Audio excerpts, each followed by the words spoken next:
Previously on the Dameshek Football Program. MVP, it's her last day.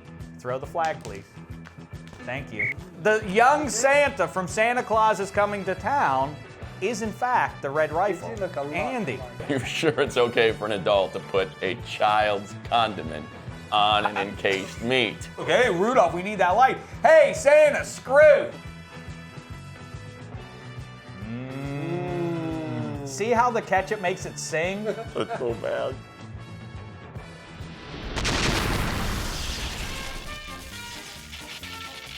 Hi, hello, football fans. It's your old pal Dave Dameshek. What's going down? I hope all's well wherever you are. What camera am I looking at? That one right there. Hi, so ignore what I'm talking about, audio fans. I hope all's well wherever you are. Welcome to the Dave Dameshek Football Program, available as always on iTunes and Stitcher, and as always presented by McDonald's. All day breakfast, go get you some, even around the holiday season. That doesn't mean that you can't still get yourself an Egg McMuffin and a hash brown. 6 p.m. You make the rules. You know what? That's a good thing to do. I might put some hash browns in the stockings for the kids this year. Christmas is fast approaching, and before that, Star Wars is going to be here. The Force Awakens. I'm over the moon about that, as I'm sure you are. The reviews are rolling in. Studio 66 is empty right now. In a matter of moments, though, you will see Maurice Jones-Drew, Ike Taylor, Handsome Hank, joining me in Studio 66 to break down all that we saw in Week 14. Real quick, let's take a look back at Monday Night Football action and see what Odell Beckham did against his pal Jarvis Landry. Actually, before we get to that, something else. Tom Brady, I announced a couple of weeks ago that I wish to be adopted by him, and I'm going to just move out there and, inhabit space, I don't know, somewhere on the compound or outside the gate there at the Brady compound. It just seems like they have too much fun there. But I did see something very peculiar as they get ready for the holidays at the Brady Bunchen home. Take a look at this here. I don't know what to make of this. Producer Keith Black pointed this one out to me, and it's Giselle up there putting the star on the tree. Tom Brady, a great social media follow, always funny stuff, and having some fun with the teams he's about to play. This one says, I guess the mission wasn't fully accomplished. Now we are ready for Christmas. Thanks to the love of my life, Giselle. And in the photograph, Giselle is standing precariously atop a ladder on a standing next to a very tall tree, reaching with everything she's got, like Odell Beckham trying to make a one-handed catch, putting the lighted star atop the tree. And it's a nice moment and everything, except for the fact, why isn't Tom Brady doing that? Why is he imperiling his poor wife? Is he saying to her, hey, listen, hon, I'd be happy to do it as the man of the house, except for the fact that I got some big games coming up and I don't want to risk injury there. But then what about Giselle? She's a model after all. What if she falls and gets a pine needle scratching one of those lovely cheeks of hers? There's no winners here, and I don't know why Tom Brady didn't put the star atop the tree. I didn't mean to start off on a sour note like that, but you know what, Tom Brady? That's a nice little addendum to the Shek Report, and you did that one to yourself. Next, though, let's look at some highlights from the Giants and Dolphins game. And the highlight to me, yes, I know Odell Beckham had another magnificent game, and I think he now really does require, and this transcends EA's, Madden 16 cover and all that stuff. He is now fully got to be one of the 3 best receivers in the NFL. Yes, black tie behind the glass. I know you love to watch him, and you're a style guy more than you are the substance of the numbers and beyond that, but it's hard to argue at this point that week in and week out, Odell Beckham, in more than half the games that he's played in the NFL, has now gone for over 100 yards, and many of them spectacular, right? His splash reel, I guess that's what scouts call like your highlight tape or whatnot. His splash reel has to be one of the best, if not the very best in the league ever since he got to the NFL, right? Yeah, I always harken back, because I'm way older than you, to Lynn Swann of the Steelers was spectacular to watch, and John Jefferson of the San Diego Chargers of the late 70s, early 80s. You want to look up a highlight reel, go look up his. But Odell Beckham is statistically way more productive than either of those guys. The other guy put in the mix for spectacular catches is Larry Fitzgerald, which may be a paradox because he's not, certainly doesn't have the foot speed, but nevertheless has made some of those highlight reel type catches over the course of his career. But yeah, it transcends just that though. The level of production is outrageous from Odell Beckham since he started playing. He missed the first, month or so of 2014, but ever since then, he's hard to take out of the mix if you're playing the New York Giants. So your top three will look like what? Antonio Brown. Let me guess. Antonio Brown 1. Where would you go number 2? Would you go with not AJ Green? Well, when he's right and he has a quarterback, Dez Bryant is pretty unstoppable. And, the guy who always gets left off the list, too, is Brandon Marshall. But he's having a gangbusters 2015, too. That physical receiver that it doesn't make a difference. You can have two guys on Brandon Marshall, and same thing with Dez Bryant, and you'd like to think that's true of Calvin Johnson, except sometimes you can take him away. Calvin's lost the speed, man. But it's the physicality of Dez Bryant, and the other guy who's inexplicable, and we're going to talk about that, and I don't think it's Julio Jones' fault. I think it's Matt Ryan's fault. That's something we're going to get into here. The plummet of Matt Ryan. I never held him in the highest of regard, but he's really fallen. I mean, they were 5-0 at one point, and they can't even score points now. By the way, we're also going to talk, we're going to do Dear Ikey. We're going to talk about the state of the Carolina Panthers. We're going to talk about the Steelers-Bengals kerfuffle in Cincy the other day and all that. That's coming up with all the other fellas. Yes, Black Tie. Real quick, a year ago, you were saying Calvin Johnson's already the number 2 greatest wide receiver in the game. I said that 2 years ago. Didn't I back off that last year? You might have backtracked a little. Not yet fully back. Listen, my gig is to some degree I project ahead. If I only went off what we've already seen, that's no fun. I'm trying to extrapolate what is in the present and what's in the past and project ahead what might happen. Sometimes that leads me to saying things about Ryan Mallett that don't come true. Yes, I thought Ryan Mallett was going to be really good because he was good in the SEC and he had a big arm and he learned from Tom Brady. All right, I didn't know that he was going to be a ne'er-do-well off the field. I thought maybe he'd shape up. Fair enough. I am not accusing Calvin Johnson. Actually is my favorite player. It's sad to see, he sort of lost his speed, but also that offense isn't humming right now. But is he even top 5 right now in the league? No, because you go Antonio Brown. Yeah. I think I think Odell Beckham's ahead of him. DeAndre Hopkins. DeAndre Hopkins. Him. Baller. Julio Jones is, and Dez Bryant. Brandon Marshall has certainly been, like I say, productive. And that's off the top of my head, and I'm sure we left somebody off, and I'll get a cross tweet or 17 from people because I left their guy off. Oh, A.J. Green. How about that one? A.J. Green's another one that I probably, I'll put A.J. Green ahead of Calvin Johnson right now. Yeah, that's another one I'm going to have to do. But like I say, the real highlight to me, as good as Odell Beckham was, making those big catches in a huge game for the Giants, because now, whether you like it or not, someone is going to win the NFC East, just as somebody has to win the AFC South, and the Giants stay in the mix there, and they have a good shot to take it.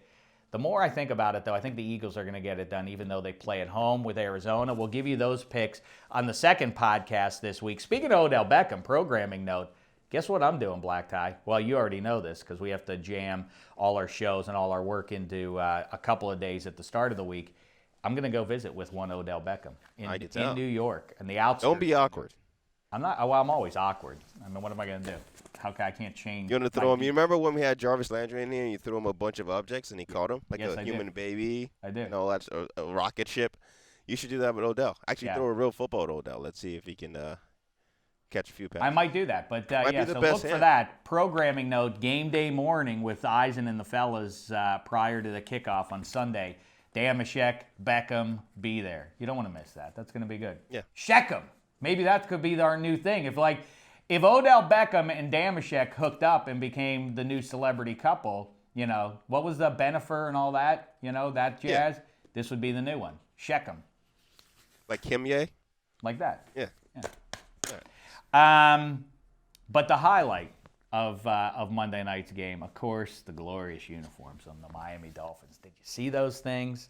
I'm going to talk about them in just a second here when we show you the Shek Report. They were just heaven sent, and also it's a little bit bittersweet because it makes me angry because why don't the Dolphins wear those? And in fact, I'm going to hereby make a call now that This opens the gateway for a glorious couple of years upcoming here. We've seen some teams. You saw the Dolphins, the Buccaneers bring back the creamsicles a couple of years ago. That's a good move. The beautiful Dolphins retro uniforms. In fact, here are the 3 uniforms I want to see next, and I guess it's too late in 2015, but 2016, let's make this so. I want to see the Seattle Seahawks. There, if you're watching and if you're listening to us right now, I encourage you, demand you look at it on YouTube, find the NFL channel and look for the DDFP there. The 3 I really want to see. 1, the Seattle Seahawks of the late 70s. Not when they got fancy and put the blue face mask in the early 80s. No, the Steve Largent and Jim Zorn era when they first came into the league. That's still my favorite, even with these newfangled blue get-ups. I like the silver and the blue and the green that they first wore. I also love, by the way, I'm aware of the theme, what's happened here. The uniforms I like best, I hear you when people tweet me, hey Dave, I don't know if you've noticed, you like all the uniforms that you first saw when you first started watching football. That's right, but they also happen to be the best uniforms, conveniently. Speaking of which, the Atlanta Falcons, roundabout, I guess, from 78 to through the early 80s, they had red hats, red jerseys, and gray pants. Those are heaven sent. I love those. I'd like to see this group give those a shot. And lastly, the early 80s, not the late 80s when Boomer gets there, the early 80s of the New York Jets. Now, I don't think they should abandon their current white ones with that Joe Namath. Those harken back to the Joe Namath era. But in between, Freeman McNeil and Richard Todd and the New York Sack Exchange and Al Toon and Wesley Walker, just the green and white, the white face mask, let's give those a shot. I don't want them all year. I don't want them forever. Just give me it once a year. And I think America will celebrate that. Football America will celebrate that, certainly. All right, so there you go. Let's do that. Congratulations to the Dolphins on the uniforms. Congratulations to the Giants on the victory. And congratulations to Dameshek and Odell Beckham, because soon I think we're going to fall very much in love. I look forward to speaking with Odell Beckham, and I look forward to speaking with Ike and Maurice and Handsome in just a moment. But right now, let's get it to the Week 14 Shek Report.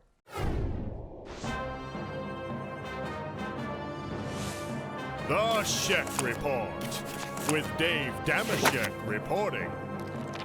Dameshek here. Week 14's through, so let's get right to it. Just remember, players and coaches, don't get angry at me if I call your name. Ultimately, I didn't do this to you. You did this to you. Let it begin! At number 5, Jadeveon Clowney. Yes, the same Jadeveon Clowney who made that one play in that one bowl game when he was back in college. Sure, he could have waited the full 3 years to make another play, but nope. On Sunday night, he decided 2 years and 346 days was long enough. And the good news is, we now know the key. He only makes plays against Michigan guys. The bad news is, outside of Shoelace Robinson and Chad Henne, there aren't many other Wolverines in NFL backfields. Oh well, beggars can't be choosers. At number 4, the Bengals' new QB, A.J. McCarron, who, like most QBs, is surely aware of Revis Island, but revealed he's still got a thing or two to learn before he takes another trip to the murky shores of William Gay Isle. Dip your toes in that water at your own risk, quarterbacks. It could cost you 6 points. On the bright side, though, at least you'll get a Fabu show after. Now, time constraints prevent us from sharing the whole thing on Sunday, which went on for several more hours. At number 3, the Cleveland Browns tablet, for making poor Johnny Football look a little silly. Johnny is now a reform man who follows the rules, but that doesn't mean you have to take advantage of them. You see, that's just mean, tablet. Meantime, what's up in Cincy? Party's still going on. At number 2, the Miami Dolphins, for not wearing this getup all the time. Now, sure, I've pointed it out a million times, and I'll point it out for the 1,001st time here. It's weird the Dolphin on this Dolphins helmet doesn't play for the Miami Dolphins. Rather, he plays for some team with an M on their helmets. But to be fair, how many football-playing Dolphins are out there? And it's better than the current logo. No helmet? Well, that's just plain unsafe. And that brings me to number 1 in this week's brown paper bag of shame, which goes to the Atlanta Falcons, who, if you haven't noticed, are quite poor these days. Over the last 2 months, they've won just once, and in that game, they only scored 10 points against the Titans. Yeah, the Tennessee Titans. The Falcons, who allegedly have Julio Jones on their team, are nevertheless averaging only 14 points a game over the last 8 weeks.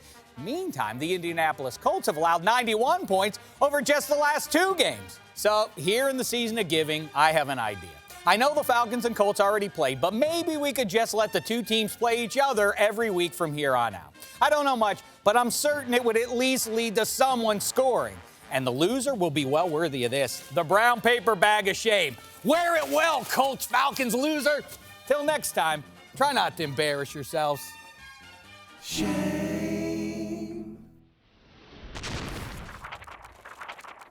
Bullseye, Dameshek, you've done it again. Hey, all right, back here in Studio 66 and joined by the gang. Let's go around the table. First of all, Maurice Jones-Drew, what's the poop? How are we? Why do you always throw it to yourself and catch it? Because that's the way. It's my name's right there in the show, and it's the Shek Report, Shek, you ain't. Hey, but Maurice does terrific work, everybody, with this guy seated to my immediate left from the Pittsburgh Steelers. It's Ike Taylor. Make sure you watch him on NFL Now Live 7 days a week. At some point this week, there will be something up there at the Celebration Station with one Larry King, who we got to meet on Sunday on Game Day Blitz on NFL Now, right, Ike? Pretty cool, man. That was a good time. Yeah. I call him Uncle Larry. Did you know him legitimately? Did you know him before he visited us on Sunday? Sure. Well, I don't know. Sometimes you guys don't. No, I didn't know him. Just caught him on Twitter. Caught him on social media, man. He liked one of my segments, and we got to going back and forth. And I said, look, man, you got to do a segment with me and my guy, MJD. He was like, what? I'm like, Fashion Popo. So I got to break it down to him tomorrow on Fashion Popo, and we're going to critique some of his outfits. Well, he likes to wear the suspenders. You guys might want to make him feel at home and wear suspenders yourself. We got something going. All right. You don't need my help. You don't need my help. We're definitely going to critique the heck out some of his wardrobes. I don't know who would dress in that, man. Yeah. Well, listen, he's from a different time, You're right. really, than you guys are. You're right. But speaking of someone very fashionable, it's James Bond. He's from England. You know who else is from England? Who that? Handsome Hank. Bam.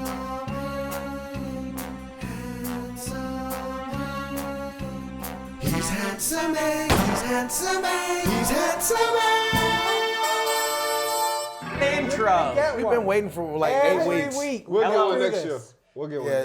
Yeah, we'll get one before we retire. Time will tell. Hello, handsome. How are you? I'm very well indeed, thank Where you you, been Dave. at? I've been around. been- I've been around the building. You got a little 5 o'clock shadow, man. You You've see him? been going through Yeah. it. 5 o'clock shadow. Yeah. Yeah. Sweet. Man, I want a beard like Dave's. Hey, is everybody who at this table here, and then we're going to jump into football, who here is going to see Star Wars? You'll see Already Star got Wars, the Ike tickets. Taylor. He's Already going to got take. the tickets. You're going to take your 9-year-old boy. Of course And my he- wife. Oh, really? Yeah. The whole we all, gang's all gonna 3 of go us out there. going. Yeah. And your favorite Star Wars character is still Jar Jar Binks, right? No, I don't like Jar Jar. I thought you did. I like how you say Binks went Jar Jar hard. Binks. No, Darth Vader is my favorite. Oh, is he really? Oh, I'm a villainous kind of guy. Yeah. That's I forgot. You love the I can see Joker as Yes. well.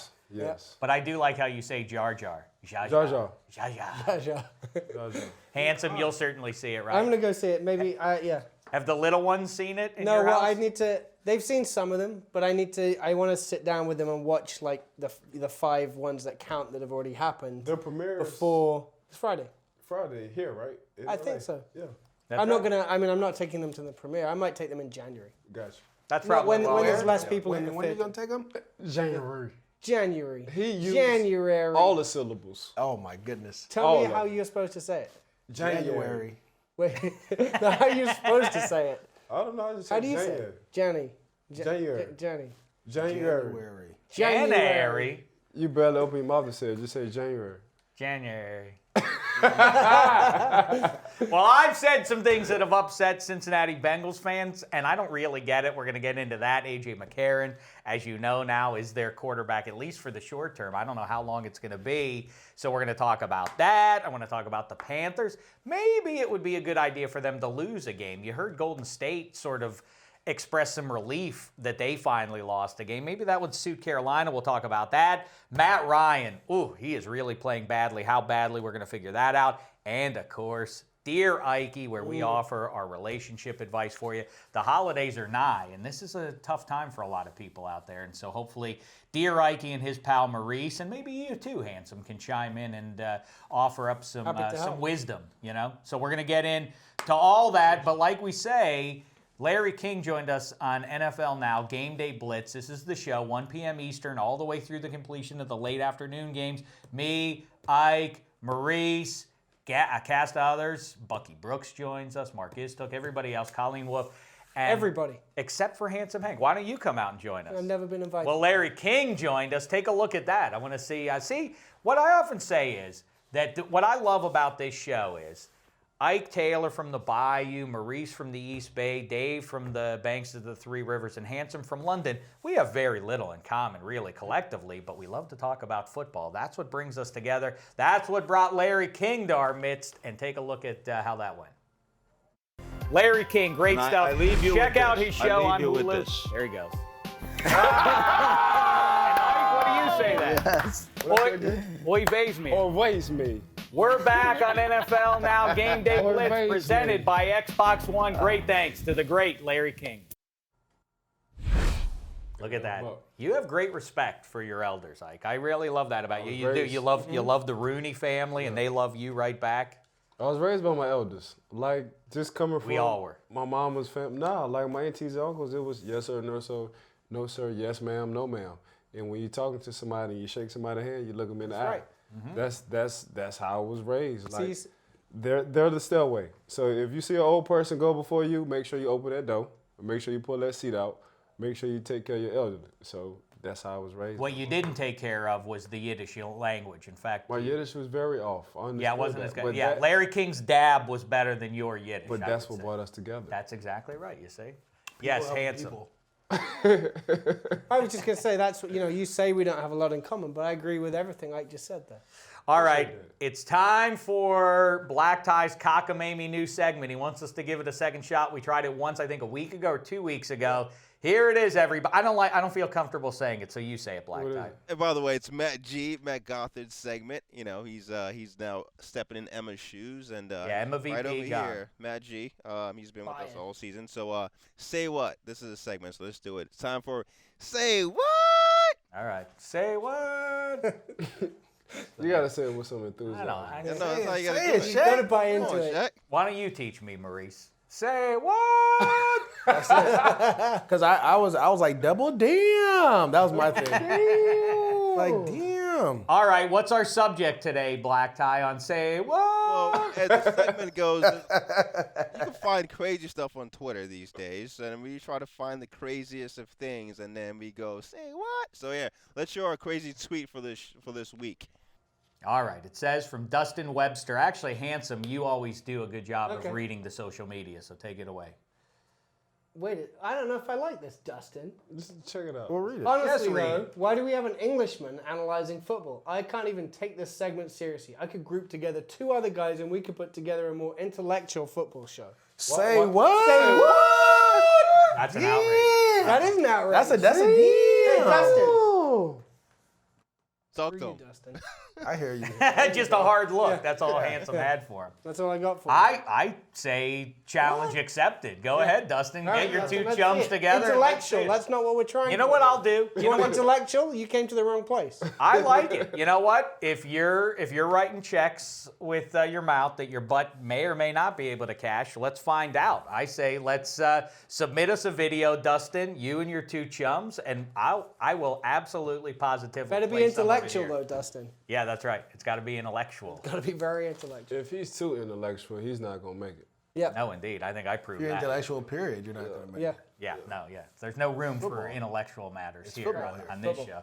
All right, let's talk about those Carolina Panthers. Undefeated and looking good, and Cam Newton's running all over the stadium now. It's a little weird that he's taking laps around the stadium. It's still the regular season, It's but getting people excited. I love the celebration. You know I love No, what Cam did you love what Pittsburgh did since we're talking about celebrating? does. Yes, You I do. love the hour-long The celebration? hour-long celebration for We'll get to that. I want to talk about the Bengals. I thought that was hysterical. And another reminder, quarterbacks around the NFL. Yeah, I know you've heard about Revis Island, and don't test that.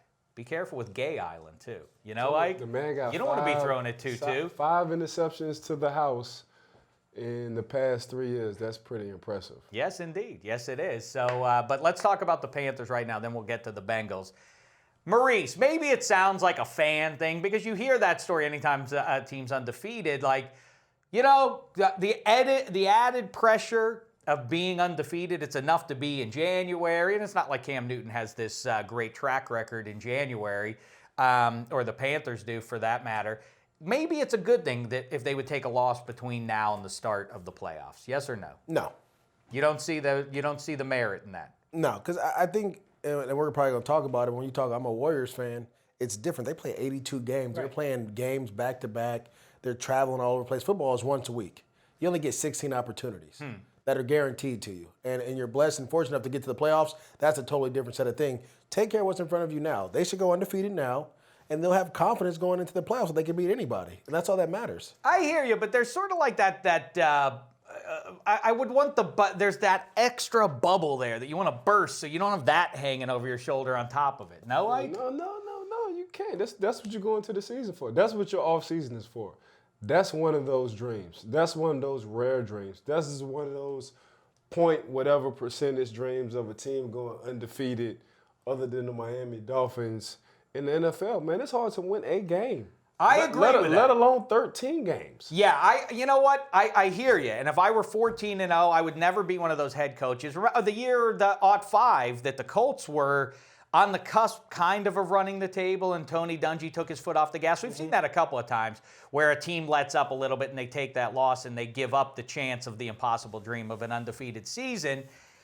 But I also feel like the Carolina Panthers, they're different than the New England Patriots because the Patriots had won some Lombardi trophies by the time they almost ran the table. The Panthers haven't done a great deal in January over the last decade.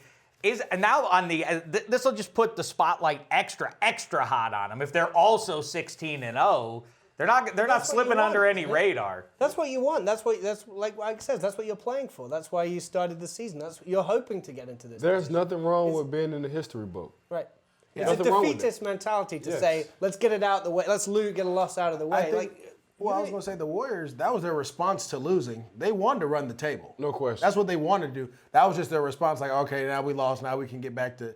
But no, you want that pressure because as a player, as a performer, you want to be under the spotlight. You want everybody to talk about you.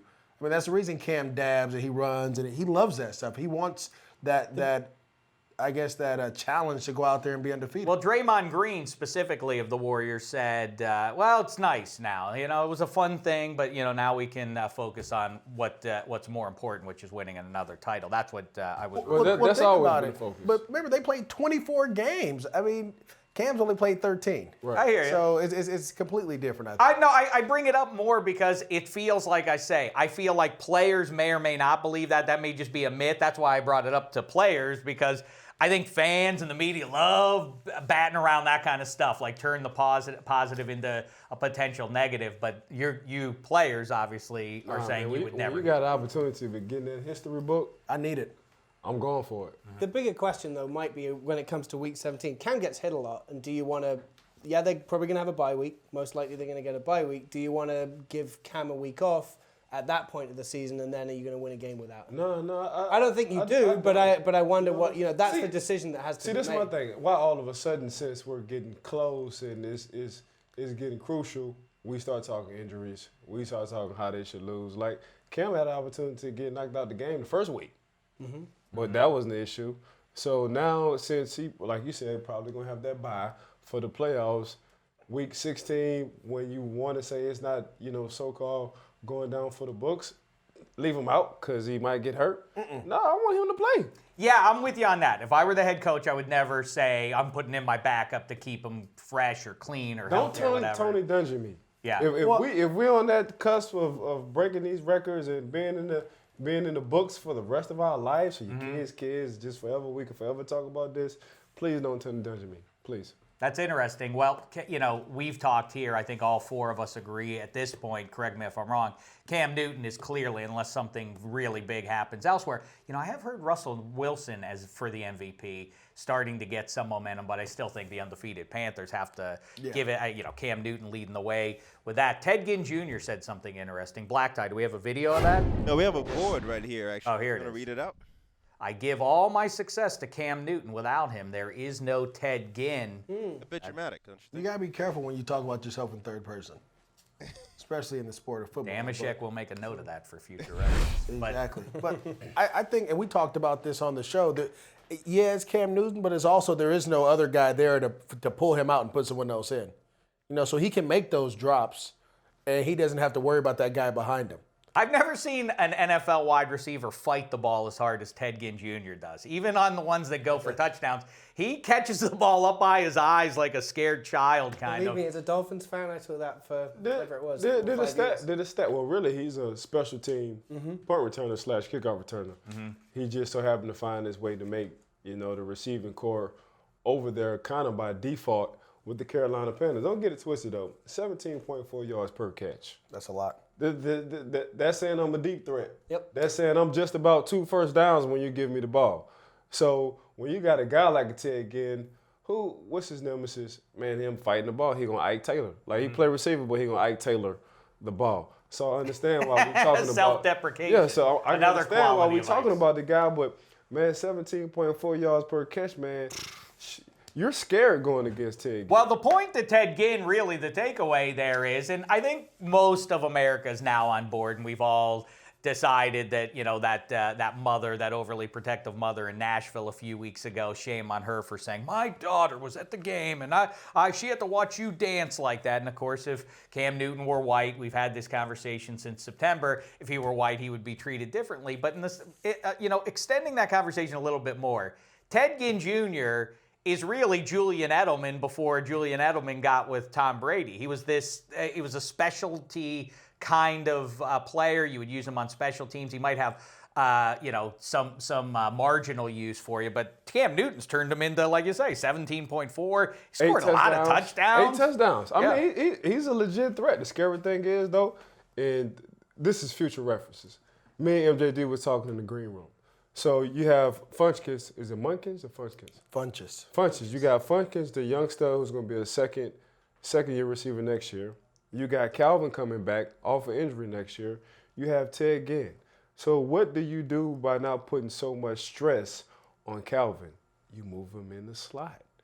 Now you get Ted Ginn to clear out, and we call it flood routes. You give him to clear out, let Calvin weave his way back in on the crossing routes. Them same routes that Doug Baldwin is getting for Seattle.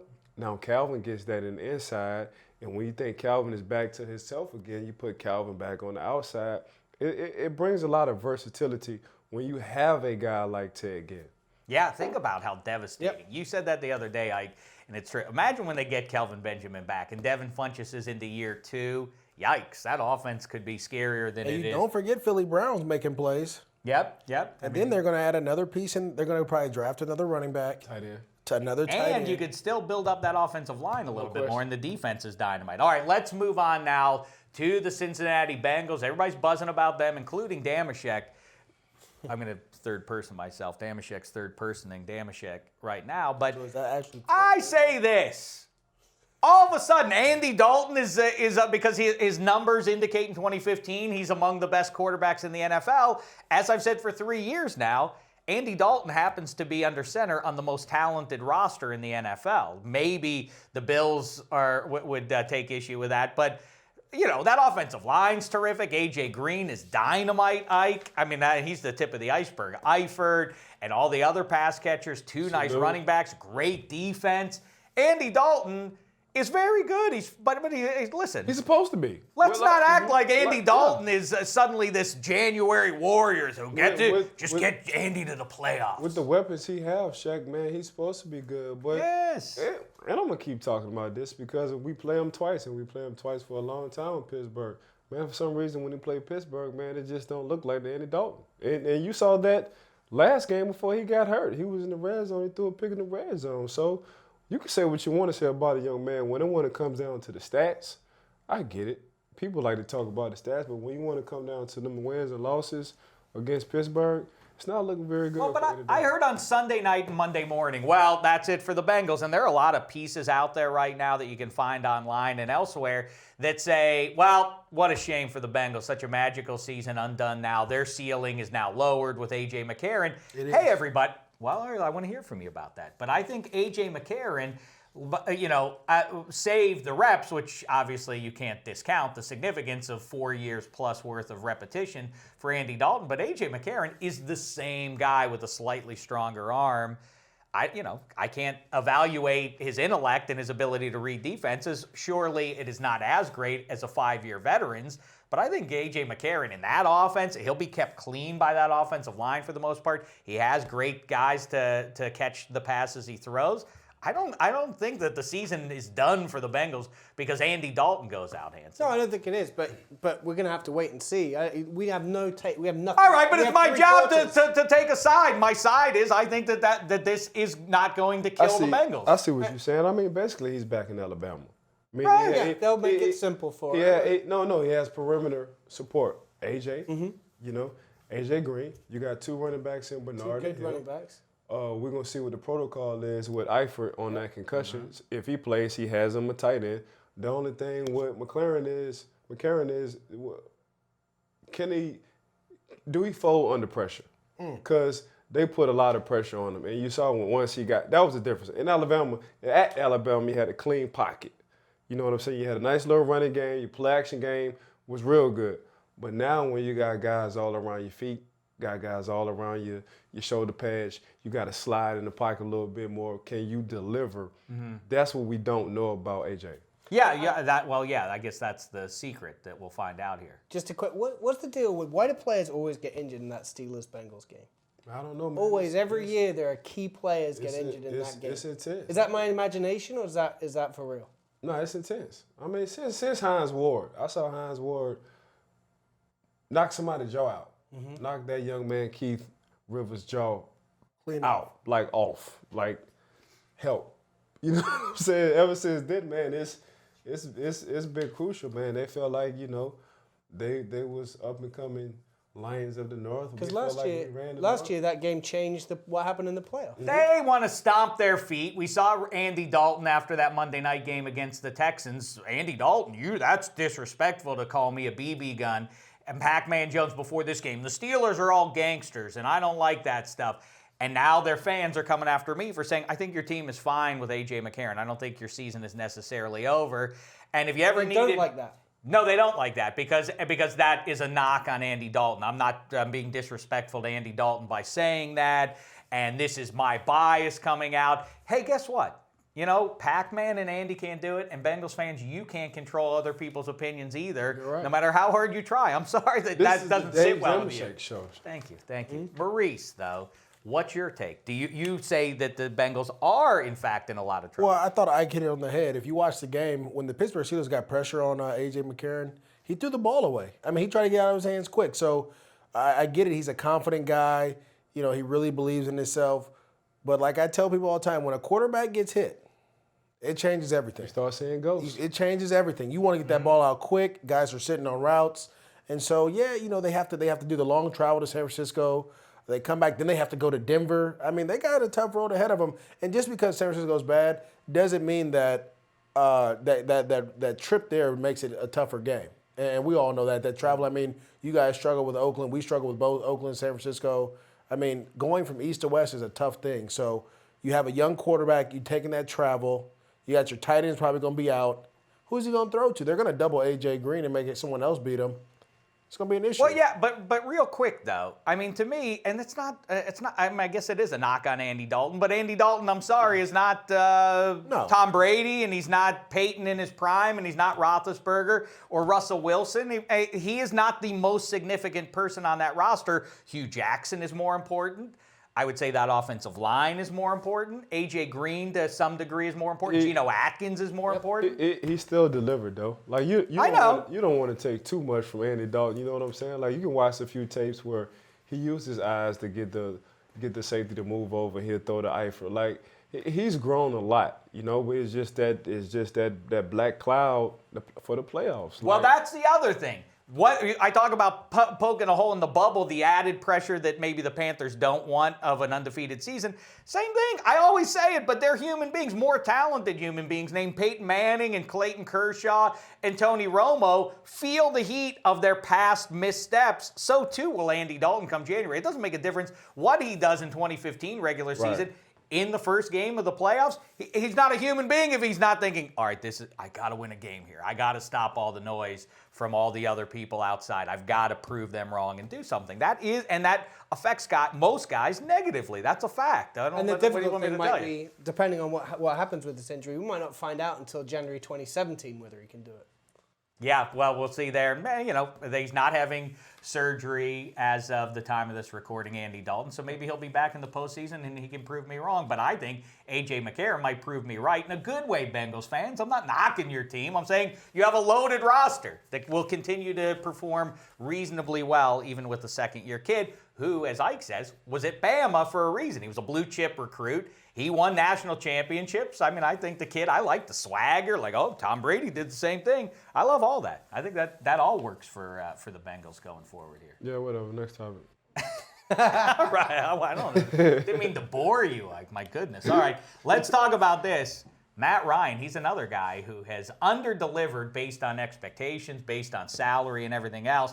In fact, we got into this on Sunday on Game Day Blitz, talking about just how bad Matt Ryan's gotten here. I think going into 2015, most people probably had him ranked somewhere around 10, 11, 12, somewhere in that range among NFL QBs. Let's play now the new game. Matt Ryan or, ready, Handsome? We're going to start with you here. Matt Ryan or, which QB? And here's the standard, too, that I generally use here, because it's too much to say, who do you want next season? Because then you're involving a calendar year of one's age and all that stuff. One game. I'm telling you nothing else about it except that the fate of the world hangs in the balance here. That's fine. 60 minutes of football to save planet Earth or she gets destroyed. And it's on this quarterback. I'm not telling you how good the other team is, what their skills are. I'm not telling you about your offensive line, your pass catchers, your head coach, the weather outside, anything else. Only thing you get to decide is who your quarterback is. So here we go. Matt Ryan or Derek Carr. Who do you want? Fate of the world. I like Derek Carr's body of work this season, but I've seen Matt Ryan do it more consistently. I choose Matt Ryan over Derek Carr, but only, like, if you said, well... It's going off of this year, off of what you've seen this year. That's all we know. It's going off of whatever you want to. Make the choice. You're in charge of deciding who our quarterback is. If the game's happening tomorrow... Earth's quarterback. If the game's happening tomorrow, I want Derek Carr. Maurice Jones-Drew. Oh, it's no question, Derek Carr. Derek Carr over ice for the planet. You like that, don't you? I'm going with Kirk Cousins. Kirk Cousins? Where did he come from? That wasn't an option. What you mean? I'm going with Kirk Cousins. I don't think we haven't got there yet. We'll get to Kirk Cousins. You want Kirk Cousins over ice, though? Yeah, I do. All right, what about Derek Carr? No, I'm going to go with Kirk. We didn't get to Kirk yet. I got to throw it off. Just throw it. Derek? Yeah, I'm going to go with Carr. You're going to go Carr. It's his confidence right now. All right. It's Matt Ryan. Denver and Denver. Matt Ryan or Blake Bortles to save planet Earth? Ike Taylor, I'll say you. Don't say Kirk Cousins. I was about to say Kirk. Kirk. If you want to. I had a feeling you might. I'm going to go with Blake. You sound excited about saving the planet. I'm going to go with Blake because he been putting up numbers. He been giving me 39, 43, 35. I got to go with that.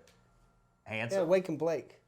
You Wake and Blake. I'll say you, Maurice. Yeah, after you put up 39 and then 51, I definitely got to go with Blake Bortles and the Jags. You know what? I'm going ice in this one. I'll take ice over we gonna Bortles. see this I weekend. like Bortles a lot. I got it. Here it is. Are you willing to make a wager right now so we can do it on Sunday? Sure. Push-ups. 20 push-ups. Wait a 20 second. push-ups. It's Falcons at Jags. You're We're right. going to find out. 20 push-ups. 20 We're gonna find out. push-ups. That's Dave does that nothing for every me. day. Come on. Sway.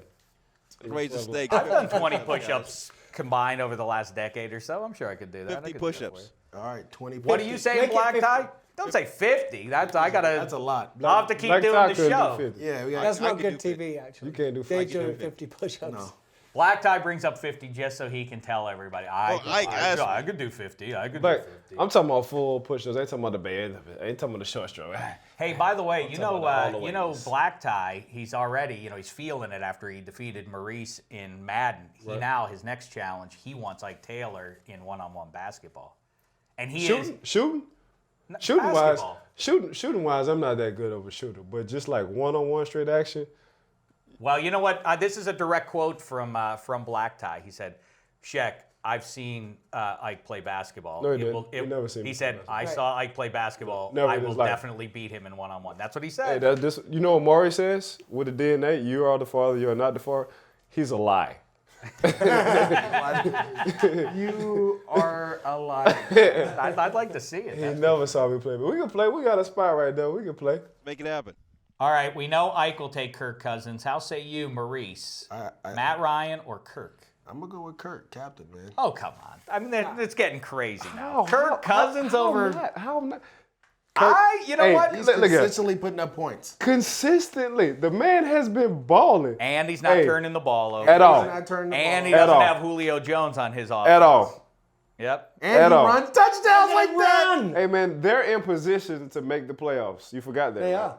And You that forgot guy that. right And there, that guy Joel right there. Reed, is special. He does have some weapons. How you not go with Kirk Cousins? Because he's Over Kirk Madden. Cousins. No, I'm just not crazy. Get off the for it. name Kirk Cousins. I know. I can't. Let's talk I'm a about snob.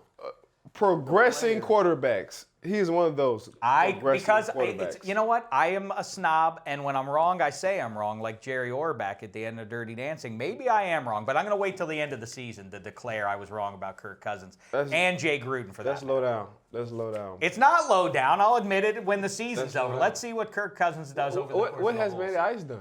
You're right. A whole bunch of at least nothing. we got the NFC title game. No, this year. It's still I thought it was counts. going on this year. I'm going off of who I want to save the planet. This Answer. year. Right now. I'm saying right now, but I've seen Matt Ryan do I'm well. going to take Ryan because I've seen him do that more often. I saw him beat that seen Kirk Seahawks Cousins. defense in 2012 playoffs. That was their second year in the defense. I know. Yeah, this is 2015. I get it, but Kirk Cousins has done zero. At least Matty Ice has done something in the postseason. I got to go with Dave on this one. The other two. Oh, y'all the other good. two. I don't care, but y'all wrong. Okay. Both of y'all totally wrong. Wrong. All right, last one. Matt Ryan or Teddy Bridgewater? Handsome, I start with you. I'm going to go Matt Ryan here as well. I am too. Maurice? I'm going to go Teddy has more wins right now. Oh, come on. You're going to go Teddy Bridgewater. 7 wins What last big year. They games already has got he an 8. ever won? It doesn't matter. He wins. Every game is big in the NFL. He's winning. All right.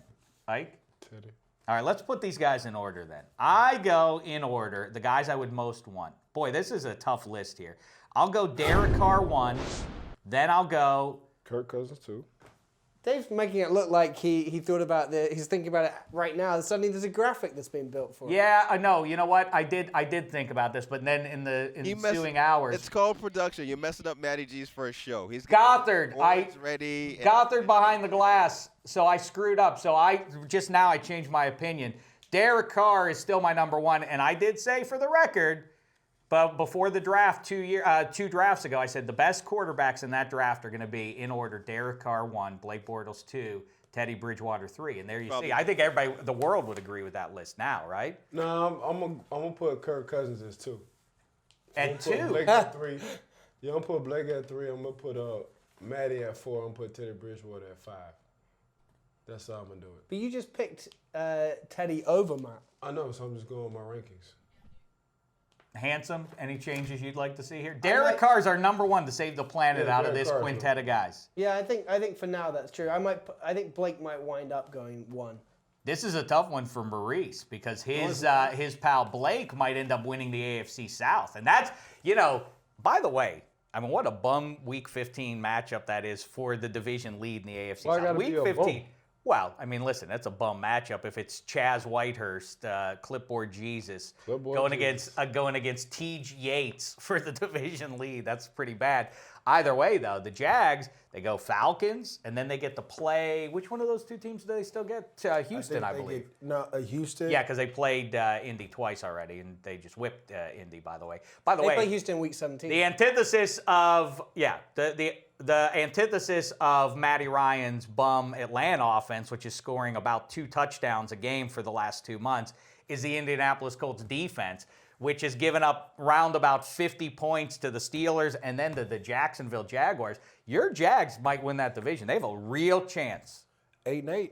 Get you in. Yep. 7-9 might win that division. Yeah, if I was going to pick those quarterbacks, I'd have just flip-flopped the last 2. Matty Ice at 5, and then Boy, he's that bad, you think? And he is dreadful. And again, he has Julio Jones to throw to. They didn't score a touchdown in 60 minutes. Yeah, that's bad. That's crazy. How did it go from Kyle Shanahan, like turning that franchise around for the first month of the season, everyone getting excited about it, and then now they're this bad? I have no answer. Do you have any guess? You guys? Devontae Freeman. He got hurt for a second. Kind of threw everything off, and they ain't been right since. I just think people caught on to what they were doing because in the beginning of the year, Matt Ryan targeted Julio Jones at least 20 times a game. And all they're doing, they're making someone else beat him. So we're going to stop the run and we're going to double team Julio, make someone else, throw it to someone else, and he won't do it. All right, so we've had our little debate. There was a minor amount of heat that happened here, but let's all come together now on what's more important. Not the game of football, the game of life. It's time for a holiday edition of Dear Ikey.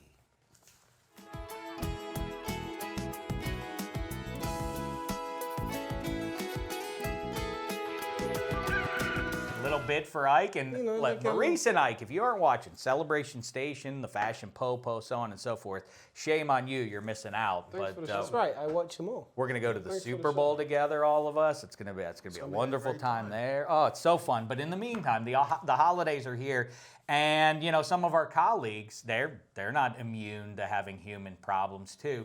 The first of whom, Dan Hanzus, has submitted this question for you, dear Ike. Okay, Dan. Take a look. Ike, what's up? Dan Hans is here. Question for married guys or from a married guy. My wife doesn't like jewelry, doesn't like perfume. At a certain point, I'm not even responsible for a gift if she makes it so difficult, right? I don't know about that. I don't want to weigh in. That's really on you. That's Jewelry or perfume? Oh man, that's kind of tough. I agree. I hear the spirit of what Hanzus is getting at there. There are people out there who really put a lot of conditions on what they need and what they want. I make sure you don't get me. Like, all right. He can look at this two ways. Either he can step up and put his foot down and be like, babe, I know you don't like jewelry or perfume, but hey, I'm gonna get you this perfume. I thought that would smell good on you. Or babe, I would like to give you a set of earrings that I thought would look good on you. By the way, we're going to dinner. So I did both. Right. I got you a fragrance, and I got you these earrings, and I got you these shoes. You can pick the dress because we're going to dinner in about 4 hours. So get ready and let's go. You know what? You've done it That's again, great Ike, advice. because I think that element of surprise, like, oh, this is a random night in my life here on the Big Blue Marble. No, it's not, because I'm taking you out for a fancy night on the town. Hanzu said the mother-in-law comes into town often. I'm sure the mother-in-law will be in town for the Christmas holiday, so go ahead and tell the mother-in-law, can you watch the kids for a couple hours, set everything up. And even though she doesn't like the fragrance or the jewelry, hey, babe, you got to wear this because this is what I got you and I'm ready to go. And we know Hanzus is a Jets fan. Maybe you should just get his wife a Ryan Fitzpatrick jersey. No, sometimes you got to put your foot down. No? Sometimes you got to put your foot down. Okay. Maurice, you always, you're kind of the yang to Ike's yin. I am. What are your thoughts? I was in a similar situation. I'm not a big anniversary guy. We talked about it, but I was in Jacksonville. I had a buddy of mine set up a nice night out. Now, I met my wife at the place, but it was like a little scavenger hunt. Like I had him take her to the mall, and I had something already picked out for her. So she went in, she put it on, and then I had him take her, get some shoes, and it was like kind of a little scavenger hunt thing. Then we got to the little place for dinner. I was sitting there already, a little GQ'd up. Yeah, you know what I'm saying? The flowers. It was nice. It was something, and it wasn't that expensive. It was just something that I thought she would like, that I'd like to see her wear. Similar to what you're doing, but you kind of put the initiative forward. Or I think I said something early when we've answered these questions early on about going out there and making a card for her then. Because it's really the thought that counts. Really? It's all a thought. So if you put the little effort in, I love you, they'll make your own Hallmark card. I do resent the cliche, it's the thought that counts, because I have a lot of really nice thoughts. Like, who would love this, and I should get that, and wouldn't that be a special time? So I had the thought, but I don't, follow through on it. But if it really were the thought that counted, I would be a hero, Well, you have to follow through on the thought. Yeah, well, I didn't know. That's Handsome, you agree with... I do. What I would say is that while, fragrance is one day that's going to run out, that bottle's going to run out, or the shoes, maybe that, they fall apart, or the dress may get outworn. I think a shared experience is a nice thing. You know, maybe like buy tickets for the two of you to do something you've never done before. That will last forever in your minds. Wonderful thoughts all. All right, next up here, Yeah, whatever. our pal Bucky Brooks. I love Bucky Brooks has a question for Dear Ikey. Dear Ikey, man, I have a question. If you're in a serious relationship, is it okay to like your ex-girl's photos on Instagram? Whoa, that's a dicey one, Ike. Yeah, you kind of want to stay off that social media, you know, especially if you're in a serious relationship. That's the past, you know. We're not looking back in the past. We looking for the future. And you don't want a free argument. Why you want to go out and give yourself a free argument? So the less turmoil in the house, the better the house will be. So no, Bucky, I'm not liking no Instagram for no exes, because the ex in the past, she ex for a reason, because I exed her out. So now the woman that I'm with, she's my right now and my future. Yeah. Well, but isn't there? All right, Maurice, you go ahead, and I have some thoughts on this. I don't do the whole liking thing. I think Ike said it best. There's a reason that we didn't get along. Now you may be beautiful, but there's something about you that they just didn't. Our chemistry didn't mix, and I'm trying to figure out if mine mixes with this new one. And I want to make sure I give her everything that I have. Because if you give her 75% of what you have, you never know. And so that's what that ex does for you. You know what it is interesting? My narcissism gets in the way. Your advice is right, but I don't like to be told that I'm not allowed to like, it's a picture. And by the way, the extra factor is you said you X'd them out. Yeah, if I X somebody out, then I feel bad for them because now they lost Dameshek from their lives. You shouldn't. From their bed, at least. And that's... They should feel bad. Right, so I'm just liking. Hey, you're still okay in my book, lady. No, you give her no leeway. Any current lady always gets upset that I have liked past photographs, but, That should be your lesson, then, Dave. I know, I can't help it because I don't like to be told that I'm not allowed to do something. Well, you don't even have to tell me I'm not allowed. I'm going to do whatever I want to do. But it's the principle. It's respect. It's the principle, Shek. Like, it's certain things you want to do and you don't want to do. For that house to be cool, man, don't like that. Sounds like Dave's still got a lot of growing to do. Oh, you don't want to? You don't want to? I'm resisting. Oh, you know right from wrong. You just don't want to. Giving me something to think about. Handsome, anything to contribute? I have nothing to add. I mean, Ike had it right first time. Good stuff from Bucky Brooks. Make sure you listen to the Move the Sticks podcast twice weekly, and make sure you listen to the Around the NFL podcast thrice weekly. Last up, someone who sits in here on occasion on the DDFP to help us make our weekly picks. The great Patrick Claybon has a question for us. Dear Ikey, your mom wants one thing, but your significant other wants another. How do you approach the situation? It depends on what it is. Now we're getting serious. Because this is my wife and my family. Mom gonna be mom. But my wife and my family depend on me. One, to be the provider. Two, to make all the tough decisions. Mom, I'll always be your son. But right now, for future and right now instances, I got to take care of my wife first. I mean, as tough as it is, saying no to you right now, you have to understand that this lady is number one now. You know what I'm saying? And it's hard for people to say or make that transition, but the truth hurts. Well, you know what? You know what I suggest? Well, Maurice, I keep interrupting. I'm sorry. I like the yin and yang of you guys, and then I'll give you a thought. I have to say, I've been in that situation before. My wife and my mom want something.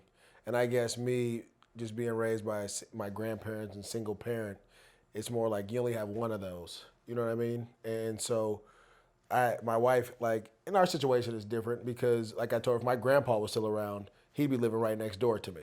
That's just kind of how it would go down. And so she understands how important they mean because, again, that was all we had. It was us five in that thing. And so we went through some tough times, but it's just kind of how it is. It's not like 30 other people. And if you can handle, granted, I'm not gonna be like, oh, no, you have no say-so. But there are going to be some times where I'm going to be like, hey, grandma or moms want to do something. Let's go ahead and swallow this because I don't want to do it. But let's swallow this pill together and do it. And then when you want to do something, I'm going to make them swallow that pill as well.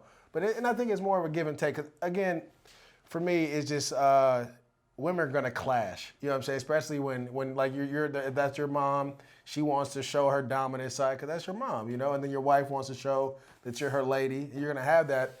It takes some time to fight through those things. You know what I mean? See, the good thing about my wife is it's whatever you want, Ike. Right. So it comes a time where, you know, like you said, I'll lean towards mom, but at the same time, hey, mom, I gotta lean towards wife, because don't get it twisted. Hopefully I bury you. You don't bury me.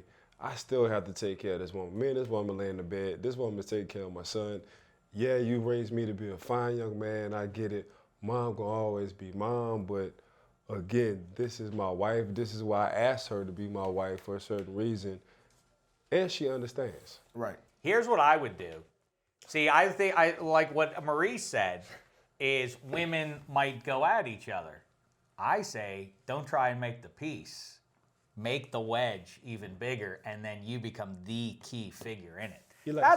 That's what I like. Don't you understand? I'm the star of my movie. That's too much stress. Let me tell you something. Of course he does. Here's the thing, Patrick. I have a little inside information. Patrick right now is organizing a wedding.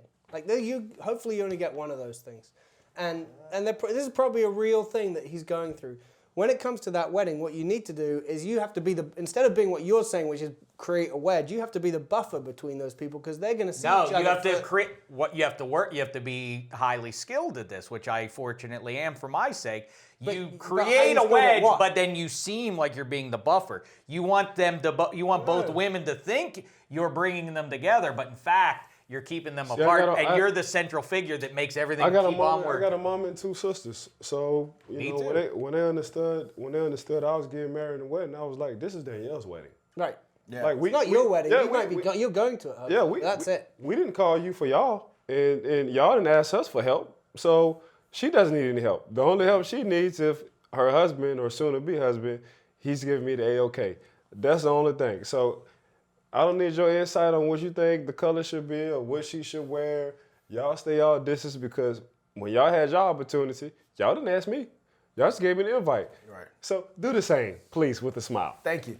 No, in my situation, like I didn't want to stay away from weddings. I heard about them, and I was like, that's not for me. And so my mom took care of like the seating on our side of the family. But anything else I told her, I was like, make sure that my wife gets whatever she wants. I don't care what it is. All I want is Dan's band to be there. And they came. Do you see something handsome? What have I told you? You've heard Dear Ike, but now you've experienced firsthand. It's great to be here. You see, it's something quite different. Yeah. It's real. You really do. Stop being so I actually have a question. Can I tell you something? For Ike. Oh, great. Can I ask Ike a question live? Yes. Ike, sometimes I get gifts, from significant others or from family, and you get the gift and you open it up, and inside it can be a little disappointing. I don't want that. What's the best thing to do with this when that happens? Man, they say through good times and bad times, still smile. Keep a smile on you. What would that look like? Open up a fake present. The handsome gives you a present. You don't like it, but you don't want to hurt his feelings. So hey, handsome gave me a present? I got you a present. Oh man, thanks, handsome. No problem. Thank you. Do you like it? Yes, I do. What? Are you going to use it tomorrow? No question. I appreciate it. It's the thought that counts. I love it. The only thing bad about Dear Ike is that the more we do it, the more I realize I'm the worst person in the room. What, you ain't gonna smile, Shek? You gonna tell the truth? Well, no, in fact, I just taught my kids about that. They were like, well, but isn't that lying? Well, you don't want to hurt people's feelings. It's very murky, actually, trying to advise people on how Especially with kids, because they don't hide it. They're like... You have to... Yeah. The key to it is you have to hold on to it and remember it for a long time, because then when you get older, like one of my boys got me, so I was like, remember that bull you got me the other day? You know I threw that in the garbage, right? But I tell him that, and then we sit and laugh. But then But when you give it to me, I can't say it then because it's like fresh. It's where you gotta wait a little bit down the road. Like, what are you thinking giving me that, dude? Like, come on. We're always open. Hey, NFL football players, coaches, fans, if you have any questions for Dear Ike, video them and send them along to us. #DDFP. We'll get to them, just as we will get to that ne'er-do-well who emailed that you can't have an Englishman talk about pro football. Wow. And we're not intellectual enough for his life. Even say no disrespect. I know. That would make a difference there. All right. Fine. Wonderful work, as always, Ike Taylor, Maurice Jones-Drew. Handsome Hank Hodgson. All right, but make sure you check out the timeline. Tale of Two Cities Part 1, NFL Network premiering December 15th. The Dallas Cowboys and San Francisco 49ers, who did in fact have a great rivalry. 8 p.m. Eastern, NFL Network, December 15th. That's where you watch it. It's a great show, by the way, timeline in general. And that's it for us. We'll be back with another podcast for you, our picks for Week 15. I hope Handsome can join us for that one to help us suss out who's going to win these games that get more and more important with each passing week. But you know what? I'm feeling the love after Dear Ikey. We'll talk to you next time. Give me a hug. So stubborn. Find out more on the next DDFP.